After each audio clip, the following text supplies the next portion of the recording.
I mean, look, no matter what anybody says, there was progression, no matter how we feel, what we say. How do you sum it up now, Tao, a week on from the season coming to an end? I mean, I think Matt covered it really well, but I think it's exactly that. It's been a season of progress. And if you look at where we started the season and how kind of up in the air and chaotic it was as a fan base, we were all like, oh my God, what's going on? Absolute chaos with Kane leaving. People weren't sure about Ange at the beginning. All the pundits were like, Spurs are going to finish bottom half, ha ha. And for us, I think we were really looking for stability and to fall in love with Tottenham again, because the last few managers' seasons, we've all kind of fell out of love in some respect, as it's just been so up and down in so many ways.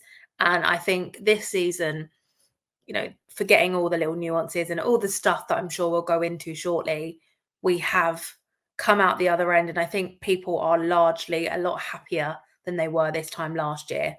That's for sure. And I think we can all see the direction that the club is going, and that is a positive one. It's been a very strange season, I think we could all probably agree on, especially at certain points. Very, very odd. But look, we started off so incredibly strong. That pre-Chelsea form was absolutely mad, really, and all of us were so excited. And it was what's going to happen? This is incredible, blah, blah, blah.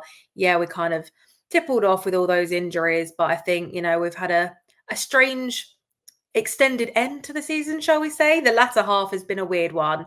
But I think, look, we're in the Europa League. We're back into Europe with the new structure. I think it's a really good opportunity for us. Again, going back to the boys today, I did actually go to the game. Hence, my little T-shirt still on the go. But look, we've got some really great upcoming players too. And I hope that there is an opportunity for those guys to get involved as well, because they've earned it. And yeah, I think it's largely positive. Tao, over to you. Ange's men then followed that up, importantly, with a 2-0 win against Bournemouth on the South Coast before spending a chunk of the Harry Kane money to sign Brennan Johnson on deadline day from Nottingham Forest. The next day, Spurs won 5-2 at Burnley, and the vibes were high. Son had scored a hat-trick, and everybody was excited for what was to come, Tao. They were. I mean, all of us were. We were all so excited, because I think we really entered that season just being like, we haven't seen that much of Ange. Yeah, people that follow him, fair enough. But the large majority of us had seen a few YouTube reels, your classic best bits and whatever else. And it was, we're Tottenham. We've played this negative football or blah, blah, blah. Is he really going to come in and change, especially with the players we've got? We still had a lot of the dead wood going on, and we weren't really sure. And I think, yeah, there were some good games to start. But once we got on this run, that's where all of us were like, wait, this could be really good. And we were all loving it. And that's where, yeah, the party vibes were flowing home and away. But they were, because I think we were playing such good football that we haven't been able to appreciate for such a long time. And it's where we started to see the togetherness of the team. And that's where I think it changed for us. Yes, you could see it as fans, but we could see it from within the players during their huddles, during the stuff and the way they interact with each other on social media, on the pitch, whatever else. It really started to feel like they had each other's backs, and they were really excited about the way that it was going. All the post-match interviews a player gave, you got that sense of they're really on board with this. And you did compare it back to when Poch was there in those kind of early days where things started to gel, because it was a bit like, we've got this sense of community again. And that's what we hadn't done. So it was really exciting. And we had every reason to be excited, really. It's all we wanted, and it was right in front of us. So why would you not enjoy it? But they were great wins, some great goals in there. And I mean, we were flying. I mean, Marlon, game week 10 saw Spurs go away and beat Crystal Palace at Selhurst Park, which saw Spurs go 5 points clear at the Tottenham Hotspur Stadium. Obviously, many remember that night for after the game, where there was lots of laughs and jokes between Jamie Carragher, Gary Neville and Ange Postecoglou, where he threw the line back at him. I'm just copying Pep, mate. And at that time, game week 10, it felt really, Marlon, like Ange could do no wrong. 5 points clear. Before we touch upon what comes next, we all know what does come next. Game week 10, thoughts going into that, how you felt, because, not only just Spurs had the pressure on them that they could go 5 points clear. They actually go and then win the game. We have that bit of banter afterwards with Ange and obviously Gary Neville and Jamie Carragher. And I'm not too sure if I say this often enough, but that's got to probably be one of the most happy times with the Spurs fans in a long, long time, right? That moment just after that game and where Spurs were table-wise.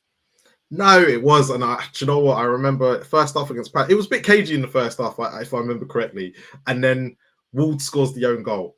And you're like, it's happening. This is happening, right?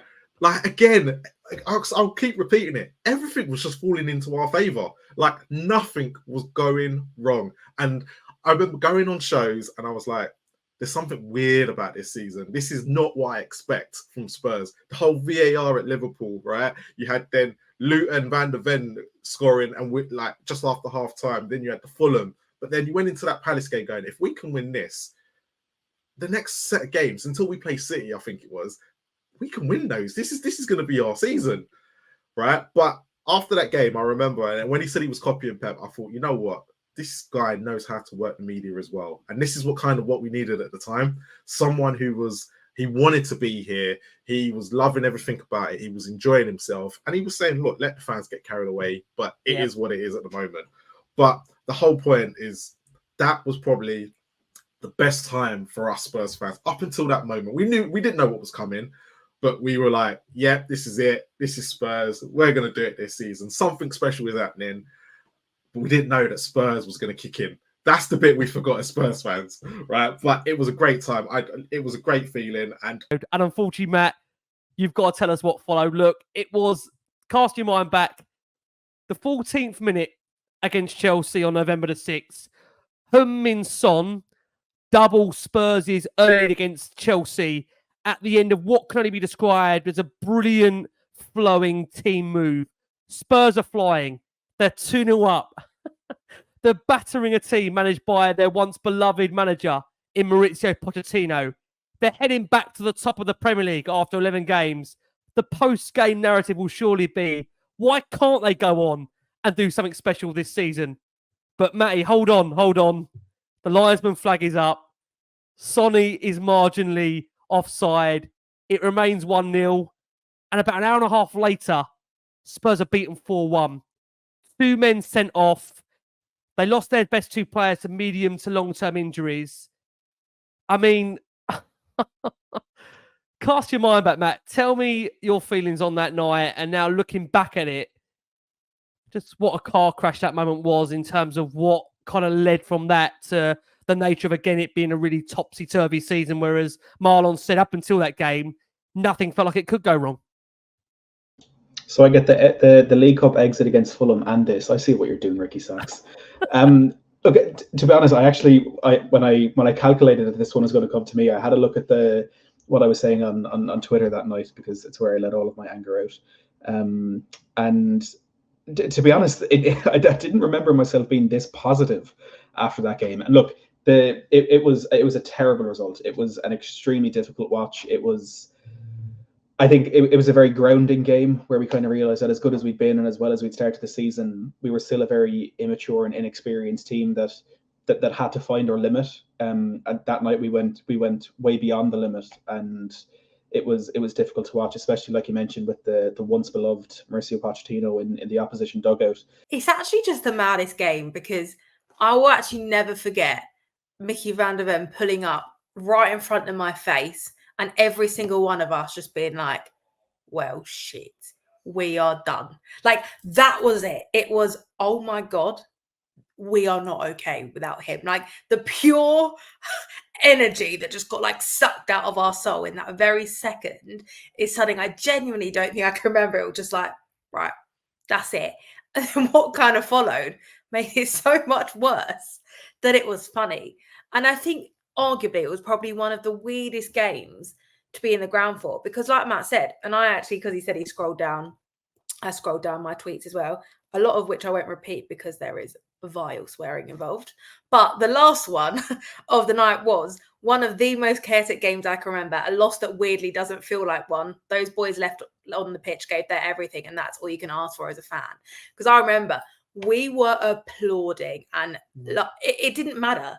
And I think because we were on such a high, yes, it was Chelsea, but we had 9 men. and we were playing like we still wanted to continue to score goals. And as fans, you're paying your money to watch those boys, and it was incredible. We were like, yes, concede again, don't care. You tried, I love it.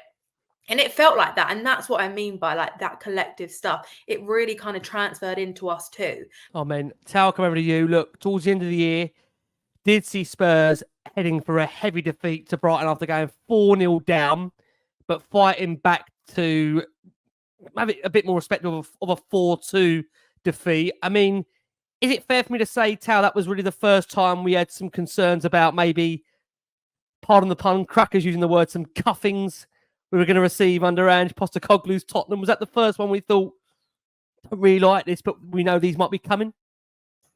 Maybe, but I think it could have potentially been before that because we'd had lost quite a few. But that game was particularly bad.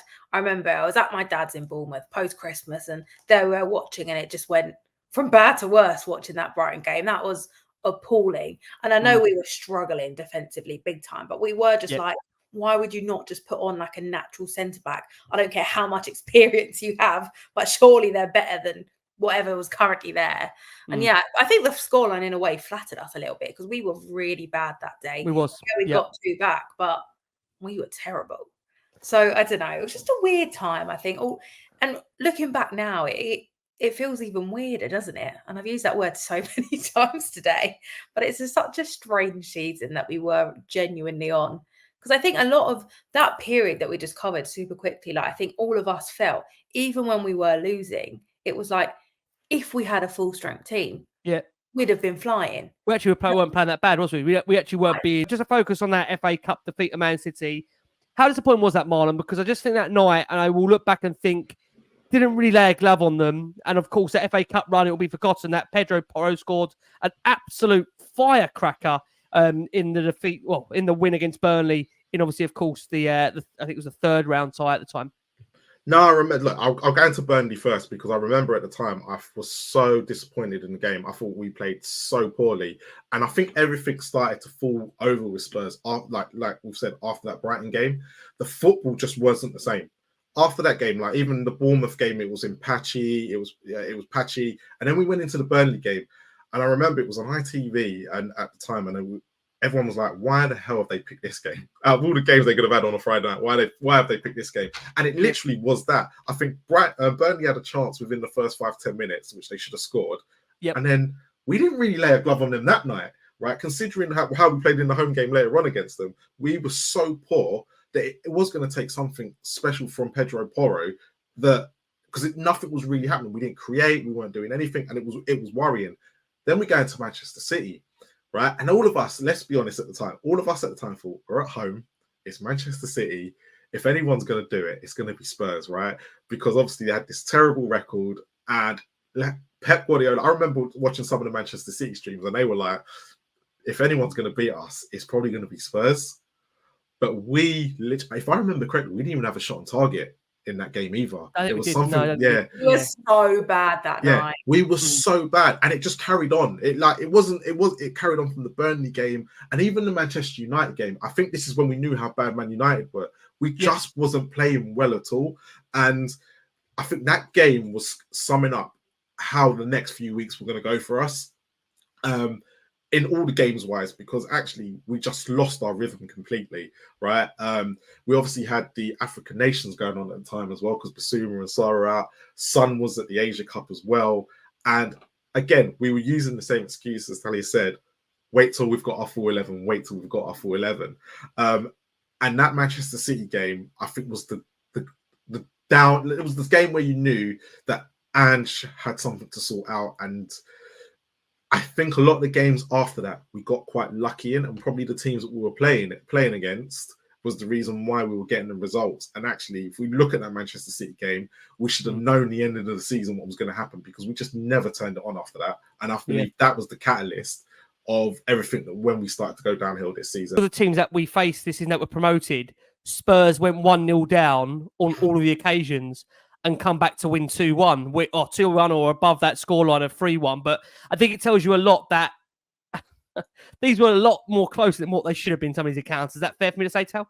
100%. And a few seasons ago, we used to always concede first. Remember, every single game we Yep. played, we used to always concede, and we used to come back and either Yep. win or not, but we'd always concede first. And I think Yep. a lot of us thought we'd put that to bed. And that wasn't really the case. But I think for me, and I guess it's one of those broader critiques of the season, but I still think we're only able to play 45 minutes of football. We're so inconsistently ever able to play 90 minutes. We play spells that are good. And yeah, of course, you can't be at your best for 90 minutes, but we are often terrible in the first half and come out fighting in the second when it's potentially too late, or we do have enough time, but we've left it far too close for comfort. And that is what has cost us a lot. And I think we've all seen that, especially when we're in home games where we're sitting in the south and the players, largely shoot towards us in that second period. At half time, I can remember, so many occasions where they're getting booed off at half time, come back and either find it within themselves to get something back, or they just don't. And it is such a frustrating thing to watch. And all season we've seen that.